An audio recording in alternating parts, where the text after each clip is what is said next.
भगवती तुलसी की कथा। एक बार देवराज इंद्र देवगुरु बृहस्पति के साथ भगवान शिव का दर्शन करने कैलाश गए। महादेव ने दोनों की परीक्षा लेनी चाहिए, इसलिए रूप बदलकर अवधूत बन गए। उनके शरीर पर कोई वस्त्र न था। उनका शरीर जलती हुई अग्नि के समान धधक रहा था और अत्यंत भयंकर नजर आते थे। अवधूत दोनों के रास्ते में खड़े हो गए। इंद्र ने एक विचित्र पुरुष को रास्ते में खड़े देखा तो चौंके। इंद्र को देवराज होने का गर्व घेरने लगा। उन्होंने उस भयंकर पुरुष से पूछा, तुम कौन हो? भगवान शिव अभी कैलाश पर विराज रहे हैं या कहीं भ्रमण पर हैं? मैं उनके दर्शन के लिए आया हूँ। इंद्र ने कई प्रश्न किए, लेकिन वह पुरुष योगियों के समान मौन ही रहे।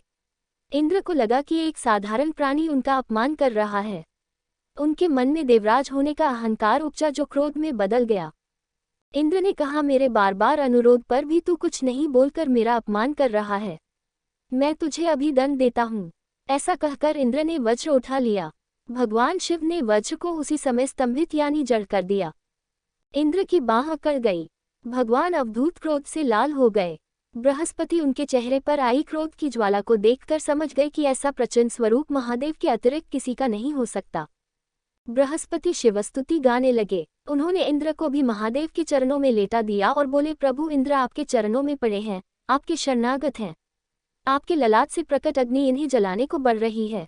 हम शरणागतों की रक्षा करें। बृहस्पति ने विनती की, प्रभु भक्तों पर आपकी सदा कृपा बरसती है। आप भक्त वत्सल और सर्वसमर्थ हैं। आप इस तेज को कहीं और स्थान दे दीजिए ताकि इंद्र के प्राणों की रक्षा हो। भगवान रुद्र ने कहा, बृहस्पति मैं तुम पर बहुत प्रसन्न हूँ। इंद्र को जीवनदान देने के कारण तुम्हारा एक नाम जीव भी होगा। मेरे तीसरे नेत्र से प्रकट इस अग्नि का ताप देवता सहन नहीं कर सकते, इसलिए मैं इसको बहुत दूर छोड़ूंगा।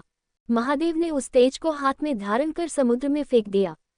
वहां फेंके जाते ही भगवान शिव का वह तेज तत्काल एक बालक के रूप में परिवर्तित हो गया। सिंधु से उद्भव होने के कारण उसका नाम सिंधुपुत्र जलंधर प्रसिद्ध हुआ। जलंधर, जिसका नाम शंखचूड़ भी हुआ, शिव के तेज से उत्पन्न हुआ था। इस कारण परम शक्तियों से संपन्न था। वह देवों से भी ज्यादा शक्तिवान था। वह उस तेज से पैदा हुआ था जो इंद्र को समाप्त करने वाला था, इसलिए असुरों ने उसे अपना राज बनाया। अवधूत रूप में ये लीला करने के बाद महादेव अंतर्धान हो गए। इंद्र के गर्व का भंजन भी हुआ, भगवान के दर्शन भी हो गए। तुलसी से जुड़ी एक कथा बहुत प्रचलित है। श्रीमद् देवी भागवत पुराण में इनके अवतरण की दिव्य लीला कथा भी बनाई गई है। एक बार शिव ने अपने तेज को समुद्र में फेंक दिया था। उससे एक महातेजस्वी बालक ने जन्म लिया। यह बालक आगे चलकर जलंधर के नाम से पराक्रमी दैत्य राजा बना। इसकी राजधानी का नाम जलंधर नगरी था। दैत्यराज कालनेमी की कन्या वृंदा का विवाह जलंधर से हुआ। जलंधर महाराक्षस था। अपनी सत्ता के मद में चूर उसने माता लक्ष्मी को पाने की कामना से युद्ध किया, परंतु समुद्र से ही उत्पन्न होने के कारण माता लक्ष्मी ने उसे अपने भाई के रूप में स्वीकार किया। वहां से पराजित होकर वह देवी पार्वती को पाने की लालसा से कैलाश पर्वत पर गया। भगवान देवाधिदेव शिव का ही रूप धरकर माता पार्वती के समीप गया, परंतु मां ने अपने योगबल से उसे तुरंत पहचान लिया तथा वहां से अंतर्ध्यान हो गई। देवी पार्वती ने क्रुद्ध होकर सारा वृतांत भगवान विष्णु को सुनाया। जलंधर की पत्नी वृंदा अत्यंत पतिव्रता स्त्री थी। उसी के पतिव्रत धर्म की शक्ति से जलंधर न तो मारा जाता था और न ही पराजित होता था। इसीलिए जलंधर का नाश करने के लिए वृंदा के पतिव्रत धर्म को भंग करना बहुत जरूरी था। इसी कारण भगवान विष्णु ऋषि का वेश धारण कर वन में जा पहुंचे, जहां वृंदा अकेली भ्रमण कर रही थी।